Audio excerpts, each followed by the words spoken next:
Hey everyone, it's Connor Mitchell, head whiz of Dragon Rider Network. So I just finished watching the keynote that Apple gave for their September 2017 event. This is where we expected them to deliver the newest iPhone, which could be called anything from the iPhone 7S, the iPhone 8, or even the iPhone X. To kick off the event, they started with a beautiful video of the new Steve Jobs Theater with drone shots of the exterior and a recording from Steve Jobs himself. It was truly emotional, with Tim Cook getting on stage with photographs of Steve and making the official dedication of the theater to him. Tim also talked about the new Apple Spaceship campus and the environmental benefits of converting the space from a large parking lot to a campus with several acres of trees. Apple also talked about how their retail stores are no longer retail stores, but are actually called town squares. They talked about how they're making some new sessions that will be happening at Apple stores throughout the days, but the part that was the most interesting to me was a sneak peek at the upcoming 5th Avenue Apple store in New York that will now allow natural light to enter the store. They also previewed many other stores around the country and the world. So to kick off the real event, Tim went on to tell everybody that the Apple Watch not only overtook Rolex as the #1 watch in the world, but was also the most used heart rate monitor in the world. Apple has now been able to work in the heart rate into the main display of the Apple Watch and to several new apps that are made to measure health. With all this new information that the heart rate monitor is able to pick up, Apple Heart Study is a new program Apple is working on with Stanford to track things like arrhythmias. These features will be available on Apple Watch come September 19th with the release of watchOS 4. Apple Watch Series 3 was announced with cellular built in, so now you no longer need to have your phone present in order to use things that require the internet. This will allow people to stream Apple Music using AirPods and access 40 million songs just from the watch itself.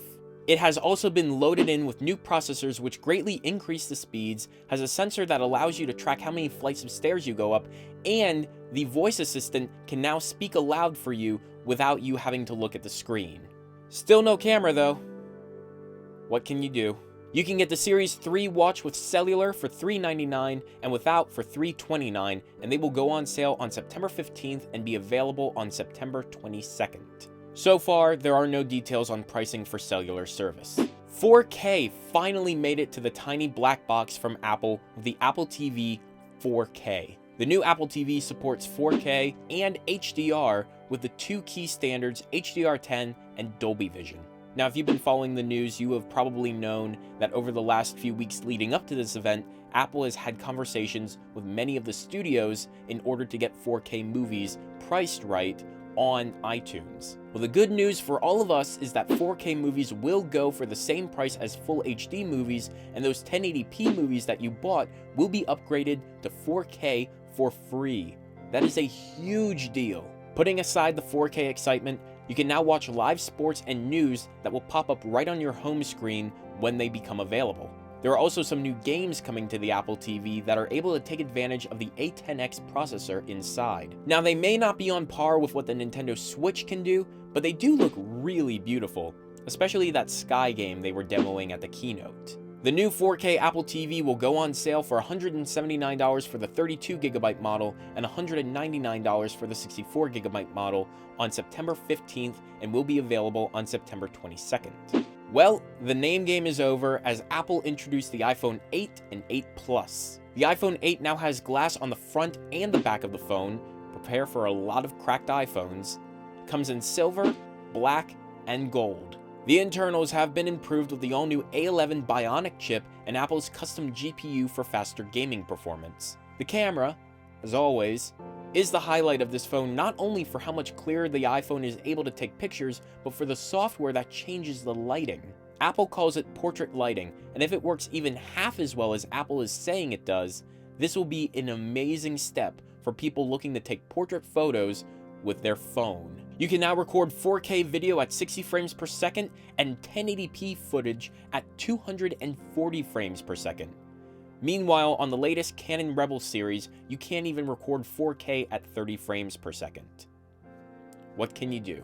Augmented reality is also becoming more and more powerful on the iPhone, with third-party apps taking advantage of all the extra processing power the iPhone now provides with ARKit and Metal 2. Wireless charging is finally here. And yes, I am fully aware that it's been around forever, But the best thing about this for Apple and for every one of us too is now there really will be wireless charging everywhere. Pricing for the iPhone 8 will start at $699 and the iPhone 8 Plus will start at $799. They will go on sale on Friday and be available on September 22nd. iOS 11 will be available for all of us on September 19th. Now, being this was the Steve Jobs Theater, there was one more thing. The rumors and the leaks were true. The iPhone X, or 10 as it's now being called, brought the edge-to-edge display, but not just any display, but the Super Retina display, as Apple is calling it. It has HDR support for HDR10 and Dolby Vision. Pretty amazing to pack that into a phone. Now, the one thing you will not find on this phone is Touch ID. You will no longer unlock your phone with your fingerprint, but now just by looking at it. Apple calls it Face ID. The front-facing camera has a bunch of sensors that allow the phone to analyze and recognize your face to unlock the phone. Now, obviously, there is a concern about spoofing this security with photographs, but Apple said they have managed to test and make sure this risk has been mitigated. In fact, according to Apple, back when they were using Touch ID, the chances of somebody random being able to unlock your phone with their fingerprint were about 1 in 10,000. Now the chances of somebody being able to unlock your phone with their face are 1 in a million. Now, Apple did say that people who are related to you or look very similar to you have a greater chance of unlocking your phone. I can already think of a few people who I may need to keep away from my next iPhone.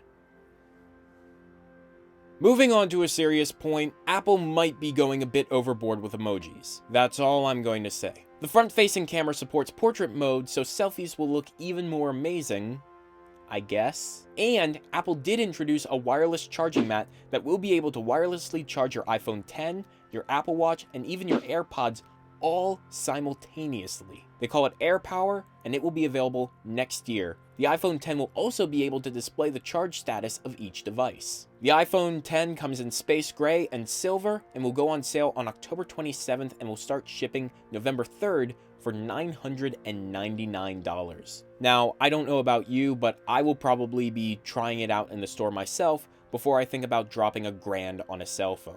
Overall, this event was great. We finally got the 4K Apple TV and 4K iTunes movies many of us have been wanting for a long time now, a cellular version of the Apple Watch, and a new generation of iPhones. I wouldn't call the products that were introduced here revolutionary so much as I would call them necessary. Apple has been showing signs of slipping in some areas, but even though they may arrive late with some features, they usually bring the heat when they finally arrive.